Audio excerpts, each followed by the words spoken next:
Hi guys, my name is DrAce and today I'm going to be playing some Sekiro Shadows Die Twice, and I'm going to be trying to defeat the Owl Father. Now let me tell you, this is one of the best battles I've ever had in a video game before. This is a thrilling, tense encounter with quite possibly, well, guaranteed the toughest boss I've had to face so far within this fantastic game. The key for me in this one was just to try and not take damage as much as possible and deflect everything I possibly can from this old geezer.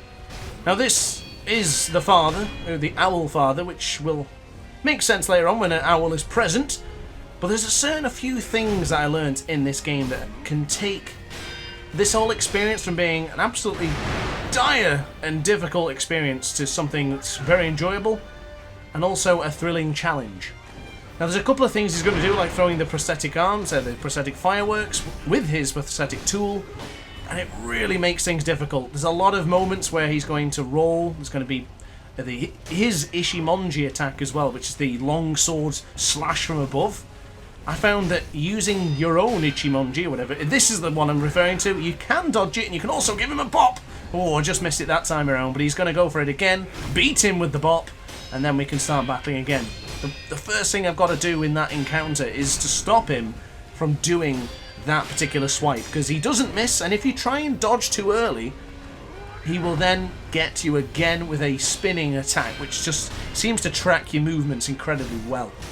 Now there's one thing about Sekiro compared to all of the other games, which I just make a little mistake there, but I'm still trying to dodge out this bloody bugger's way, is that I find being aggressive in the other Souls games, from Demon Souls to Dark Souls, maybe even Bloodborne, but I think Bloodborne encourages the aggression.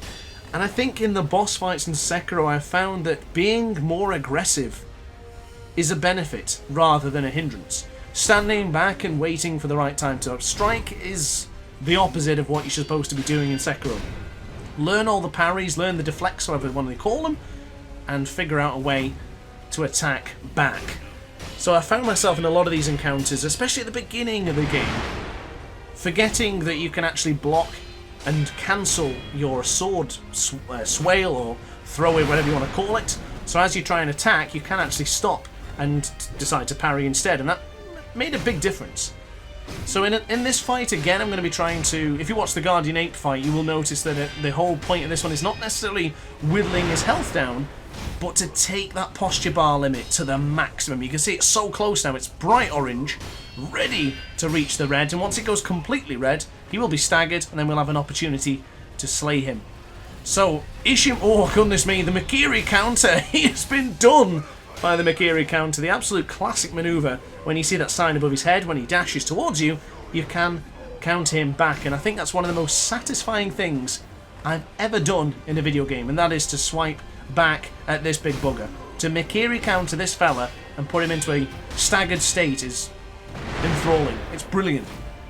And now the second phase here with Owl Father, he is going to bring the owl into play, and as you can see, he will disappear momentarily, which makes things very difficult, and he's going to appear once again.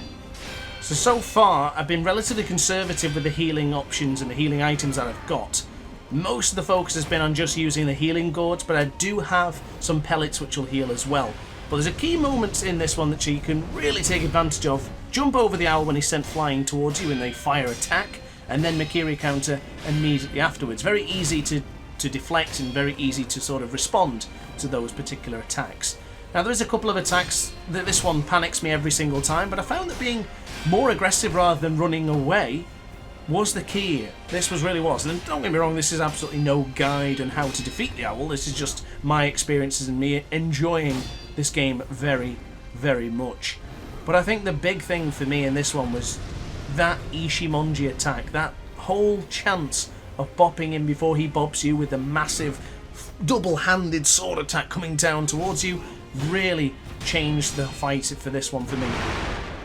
Dodging the firecrackers, fair enough, yeah, that's not too bad, just make sure you don't dive into it too early, and dodging certain attacks like the jump attack seem to be very beneficial, as I'm just spamming and panicking with the L1 there, as you've seen just a moment ago. But any time he goes to that move, I'm quite happy, because I can either stop him by using my own Ishimonji attack, or I can dodge by the side. But as I mentioned earlier, I've got to do it at a certain point, because if you roll out the way too early like so, he absolutely annihilates you. Look how much health he took away there. Quick sip of the drink, and we're back to it. But great, he's going to this move again. Quick Mikiri counter, and now we can start working on that posture bar once again. So block and deflect every attack possible. Don't want to just be holding the block, because then my parry bar, my posture bar will fill, and then I'm going to do no damage, and he's also not going to get close to his posture bar. Look at that for a hit. Massive moment there, but Mikiri counter once again. Does life get any better than a Mikiri counter? I think not. So one thing I do need to pay attention to here is how much of my posture bar is almost full. That was a close one. Quick Mikiri counter puts him back into the same position. Now holding L1 does steady the blade, so when my posture bar fills, I tried to get out of the way. That was a close one, and I tried to go for my own a quick moment afterwards. But to get your posture bar down, you kind of hold the L1, it steadies the blade, and it'll reduce my posture bar. Because if my posture bar fills, which I think you've already seen once, twice in this fight, puts me in a perilous position, and I can then be attacked without it being able to block. Massive moment here as the Mikiri counter gets rejected once more, and we pull off the Mikiri counter to stop the owl from thrust attacking. We cannot thrust attack at any point during this. When he goes for the old swipe, full swipe, not able to hit him back. But look at the position we're in right now. His posture bar is almost full. We keep chipping away, keep fighting, keep slashing him. We could have the chance of victory. It all comes down to a Mikiri counter, if possible. Not asked about his health bar. We really don't care for that right now. Great deflection as we'll stand back, and this could be it. Jump over the owl, time the Mikiri counter, and slaughter! Oh, we've done him!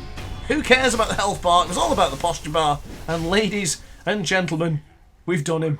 We've absolutely done him. For me, the most enthralling, thrilling, entertaining victory I've ever had in Sekiro Shadows Die Twice. I absolutely love this game. It is utterly brilliant. So I know this game may be 3 years old now, and I'm only just covering it now, a bit behind the times, but I cannot tell you how good this game is. It was on sale on Steam recently for like 25 quid. If you've not played it yet, give it a try. It is honestly brilliant. I'm going to show you my stats towards the end of this video just to give you an idea of what I'm up to.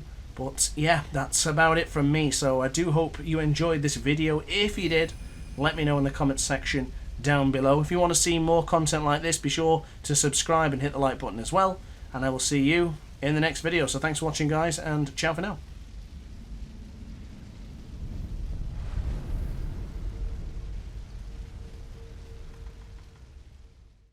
Oh, hi! Didn't quite see you there. Good to see you're still here. If this video didn't quite set your appetite, then why not watch some more DrAce content by clicking the video shown on screen now. Furthermore, if you would like to follow me on social media, you can do so now with the links down in the description.